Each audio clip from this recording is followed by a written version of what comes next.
Hello everyone.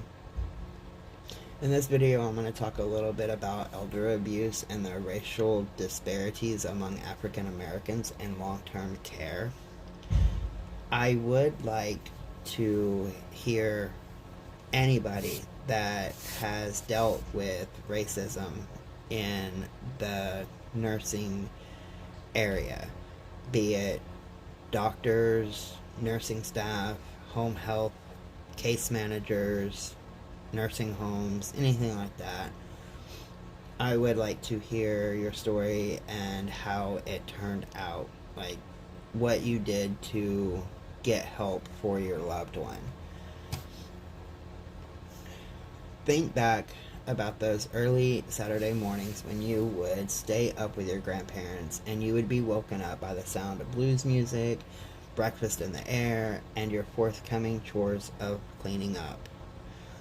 Your grandparents took good care of you, but now that they are in their later stages of life, you'd give anything to bring back even a fraction of that nostalgia. Unfortunately, that's what happens when you keep living. You get older, and the ones that once took care of you, you are now taking care of them. In the black community, reverence towards your elders is something most black families live by. Therefore, the thought of having to put a loved one in a long-term care facility is heartbreaking and almost one of those things you just don't talk about. It's the same within the Mexican community as well. Now, some families are able to take care of their loved ones by temporarily moving in with them or having their loved ones move into their family. But that's not always the case. Sometimes, due to various reasons, the only option is to turn to long-term care facilities. The thing about long-term care facilities is that they're not the end of the world for your loved ones or you.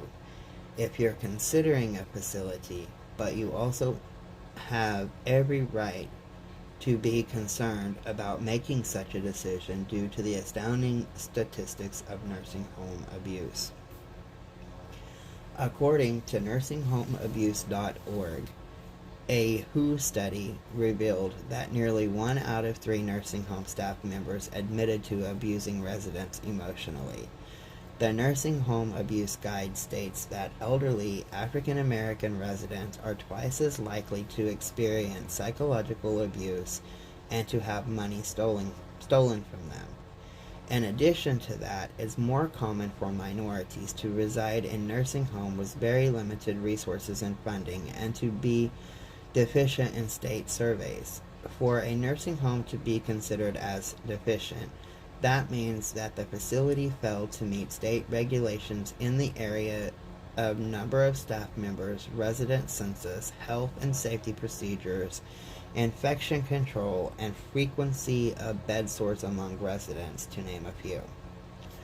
With those survey areas, another study revealed that nursing homes with the census of a sizable minority population were the ones with the highest number of deficiencies by a little over 9%, particularly in the area of bed sores. Nursing homes with a higher Caucasian population had a lower deficiency level of slightly over 6%. So what does that mean? It means that there are indeed racial disparities among African Americans in long-term care facilities. If you're someone who is facing the difficult decision of whether or not to put a loved one in a nursing home, you probably have all kinds of thoughts running through your mind as to what to expect and if your loved one will get the right care. While a large part of knowing if they're receiving the right care is knowing the telltale signs of elder abuse. Some of the signs that you can watch for are frequent UTIs and confusion. If your loved one is frequently experiencing UTIs and seem to be confused more often than not, there is a high chance that your loved one is dehydrated, which means they haven't consumed enough water. Nursing home facilities are supposed to do hydration passes every few hours to ensure residents are getting hydrated. This sign would be of great concern to you. Bed sores.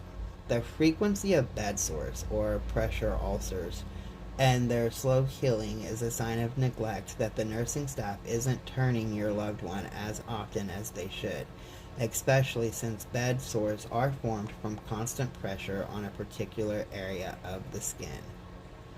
Body odor.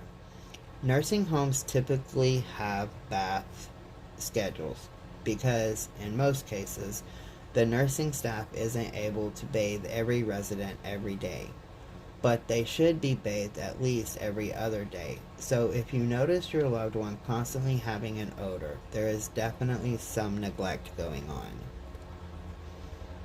Unexplained bruising.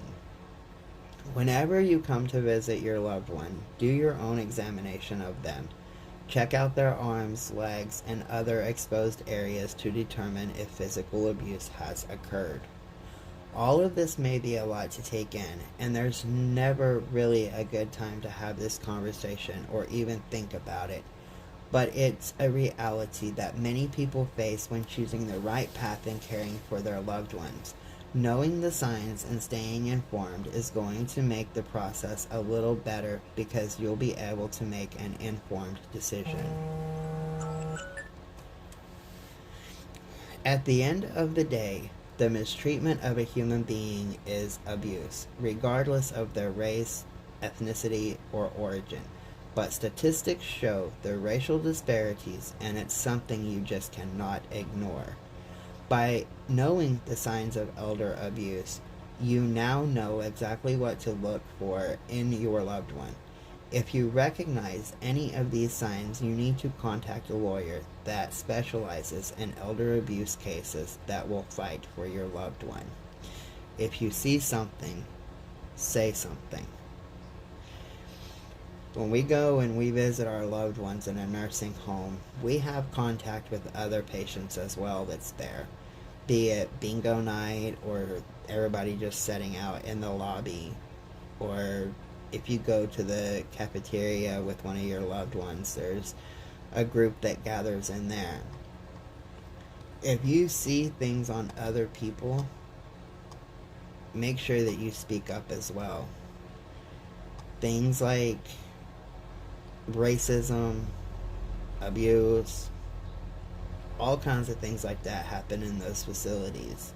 It's just how it is. But we can do something about it.